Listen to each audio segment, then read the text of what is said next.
It was either this or Mario.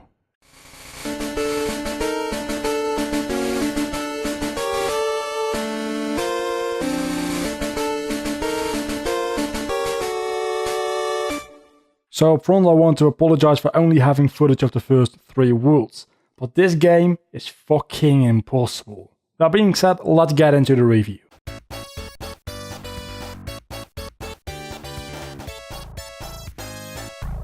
So basically you're a hedgehog who can run at the speed of sound. Why? We don't know.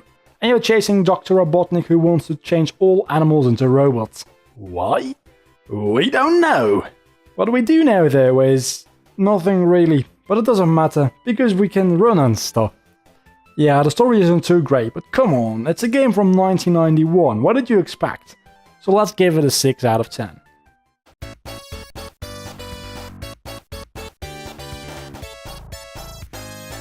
I'm not the biggest fan of 16-bit sprites, but I can accept them as playable and even a little nice at times. Anyway, everything from the enemies, the Sonic and the scenery is really nice and colourful. And on top of that all zones have a really unique style and feeling to them in both level design and look, and this becomes a pretty damn good game as far as presentation goes. I can't give this game anything less than an 8 out of 10 for presentation.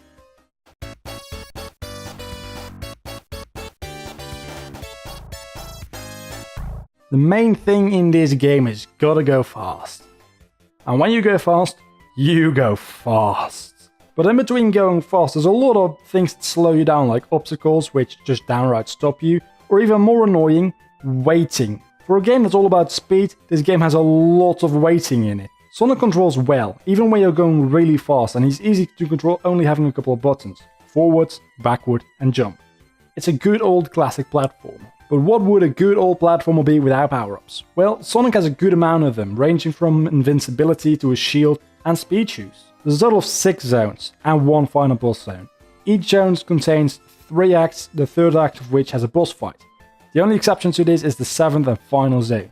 This only has 1 stage which is just a boss fight. During the stages you collect rings which act as your HP. Once you get hit, you drop all of your rings, but you'll be able to pick some of them up. Once you get hit with no rings left, you die, and you lose a life. Not to worry though, you'll always drop at least 1 ring to pick back up.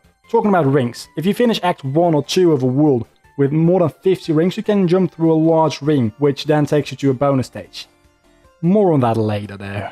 So the gameplay gets a solid 9 out of 10.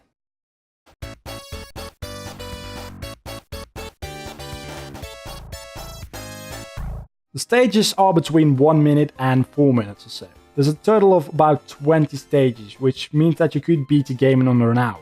But that's where I'm going to start complaining. It would be, but they have decided to make the game very difficult. Like, really difficult. And because of that, you will die a lot. Unless you're gonna go out of your way to get extra lives, provided you even know where the lives are in the first place, you'll get a good amount of game overs. That's not that big a deal, is it? Well, when you get a game over, the game sends you back to the first world. What's that? You're on the final boss? Oh, I'm so sorry, we'll let you play through the whole game again. The game does have a continue system, you can only get continues when you're in a special stage and you collect 50 or more rings within that stage. Not the best way to give out continues. Granted, it makes the game longer, but it's artificial length. These days we complain if we get set back more than 5 minutes of gameplay. So why is it okay if this game does it? I get the fact that you couldn't save because of hardware limitations back in the day, but having a better continues system or having like 1 or 2 continues by default would be pretty nice. I really only can give this a 4 out of 10, it's just awful.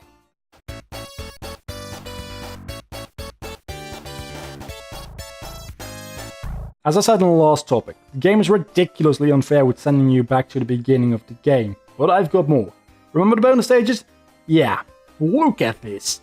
If you're somehow not nauseous, let's appreciate the fact that it's very uncontrollably hard, and there's 6 of them. Fun times. At the end of each bonus stage there's a Chaos Emerald, and we all know what happens when you collect all of them.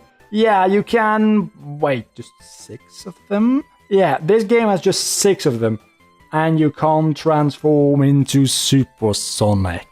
As a matter of fact, the Chaos Emeralds give you no benefit whatsoever. I won't count the game over bullshit in this topic because I already did in the last one, but still I can't give this more than a 6 out of 10.